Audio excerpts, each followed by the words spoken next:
My name is James Spencer. I was born in Old Harlem Hospital, February 13, 1941. God willing, February next month, I'll be 66 years old. Of course, I went to school in Harlem, then to fashion industries, into shoe designing. Then I became a furrier.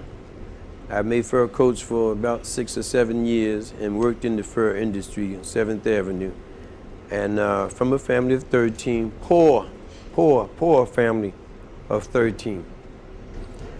And in 1960, I started experimenting with photography. I was doing photography and selling pictures back to the greats.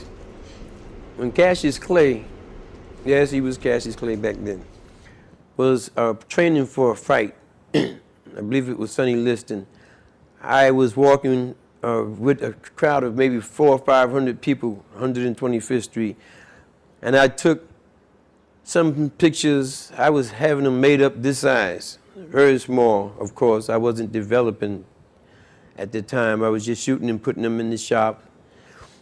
And he gave me 5 $100 bills, which seemed like 5 $1 million bills back then. He said, you need to get you some books on photography, study photography, and go into business for yourself. And that's when I actually went into business. So each time that Ali would come to New York, I would travel with him.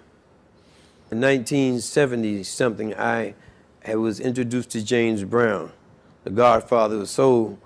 And I did some pictures of him, and I just left it in his office. And as a gift for me, you know how you give great people great things. One 16 by 20 print of him and one of Lynn Collins, who sang for him also. His manager, Charles Bobbitt, was all shook up. He said, where you been, man? I said, in Brooklyn, because I lived in Brooklyn these last some odd years. He said, Mr. Brown loved those pictures.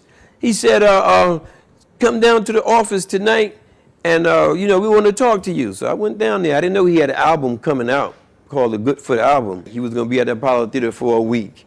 So, and I shot that show for a week, and which actually became the Goodfoot Album. I have about 10 pictures inside. It's a double record album.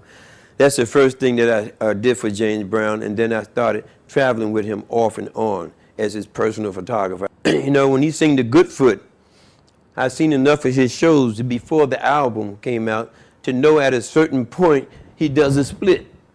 And I caught that picture, bam, just like that. And it's in the middle of the album when you open it up. He's doing the split. I caught him right on the money, his feet flying and everything. And then he put the other pictures around that.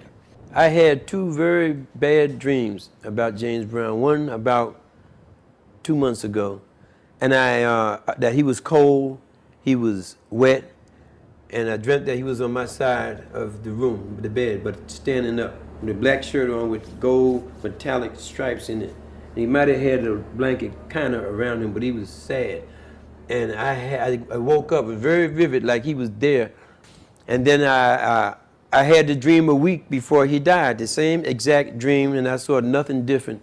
He was wet, he was cold, and had the same shirt on, and I woke up again like at night as a nightmare. I came to work, I told everybody about the dream again. I said, I got to get in touch with James Brown just to tell him what I had to tell him. And I said, I know what I'll do.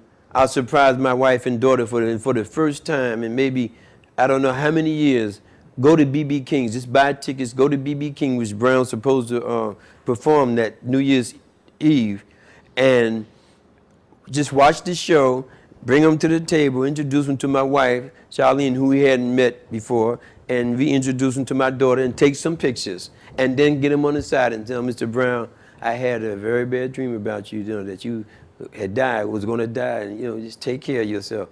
And sure enough, he died Christmas Day. Kind of setback that I didn't get to say anything to him, what I wanted to say to him. And kind of warned him to take care of himself, because he worked himself to death, in my opinion. It was a real exciting experience to work with James Brown.